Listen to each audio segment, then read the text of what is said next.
முடி வெட்டுறதுக்கு ஆளே கிடைக்கல பாருங்க. தேடி பார்க்கும்போது ஒருத்தங்களுடைய முடி வெட்டுற கடையினுடைய நம்பர் மாத்திரம் இருந்துச்சு. ஆகவே அவருக்கு நான் ஃபோன் பண்ணேன். அப்போ அவர் சொன்னாரு, நீங்க எங்க வீட்டுக்கு வாங்க, நான் வரமாட்டேன், நீங்க வெட்டிட்டு போங்க.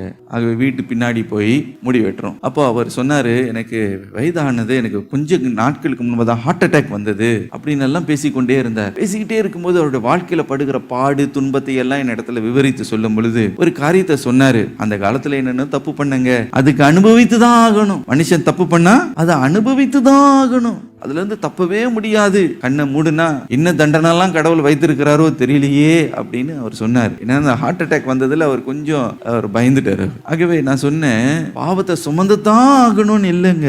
தூய்மையான வாழ்க்கை மனிதனால் பரிபூர்ணமாய் வாழ முடியாது என்பதை தெய்வம் அறிந்துதான் நம்முடைய பாவத்தை போக்குறதுக்கே ஒரு தேவகுமாரன் இறங்கி வந்தார். உங்களுக்கு தெரியுமா? அவர் தான் இயேசு அப்படின்னு. ஆமா, சிலுவையை குறித்து நான் பார்த்திருக்கிறேன். எதற்காக அவர் சிலுவையில தொங்கினார்னா எனக்கு தெரியாது என்று அவர் சொன்னார்.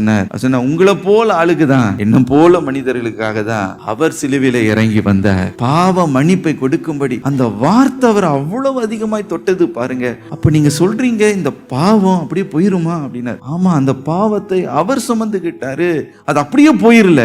நீங்க அனுபவிக்க வேண்டிய அந்த தண்டனையை அவர் தண்டிக்கப்பட்டார், அதை அவர் சகித்து கொண்டார். இன்னைக்கு நீங்க விசுவாசிச்சு நீங்க அவரிடத்துல அறிக்கையிட்டு என்ன மன்னிச்சிருங்க, என்ன விட்டுடுங்க, நான் பட வேண்டிய தண்டனையை நீங்க ஏற்றுக்கொள்ளுங்க, என்ன விடுவீங்கன்னு கேட்பீர்கள் என்றால் இன்றைக்கு சிலுவையிலிருந்து வருகிற அந்த பாவ மன்னிப்பை நீங்க பெற்றுக்கொள்வீங்க என்று அவருக்கு சொல்லும் பொழுது அவ்வளவு சந்தோஷம் பாருங்க.